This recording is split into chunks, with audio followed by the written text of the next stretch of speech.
کتاب مقدس میں سے 90 زبور کی تلاوت۔ یا رب پشت در پشت تو ہی ہماری پناہ گاہ رہا ہے۔ اس سے پیشتر کے پہاڑ پیدا ہوئے یا زمین اور دنیا کو تو نے بنایا۔ ازل سے ابد تک تو ہی خدا ہے۔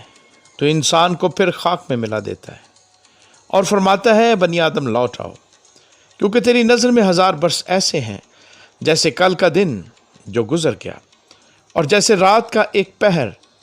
تو ان کو گویا سیلاب سے بہا لے جاتا ہے۔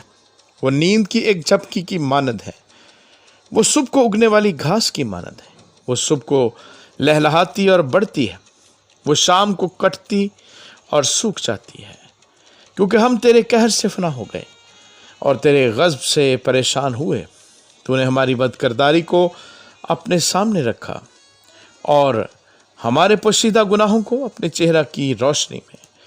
کیونکہ ہمارے تمام دن تیرے قہر میں گزرے، ہماری عمر خیال کی طرح جاتی رہتی ہے۔ ہماری عمر کی میعاد 70 برس ہے، یا قوت ہو تو 80 برس، تو بھی ان کی رونق محض مشقت اور غم ہے، کیونکہ وہ جلد جاتی رہتی ہے اور ہم اڑ جاتے ہیں۔ تیرے قہر کی شدت کو کون جانتا ہے، اور تیرے خوف کے مطابق تیرے غضب کو ہم کو اپنے دن گننا سکھا، ایسا کہ ہم دانا دل حاصل کریں۔ اے خداوند باز آ، کب تک؟ اور اپنے بندوں پر رحم فرما۔ صبح کو اپنی شفقت سے ہم کو آسودہ کر، تاکہ ہم عمر بھر خوشی و خرم رہیں۔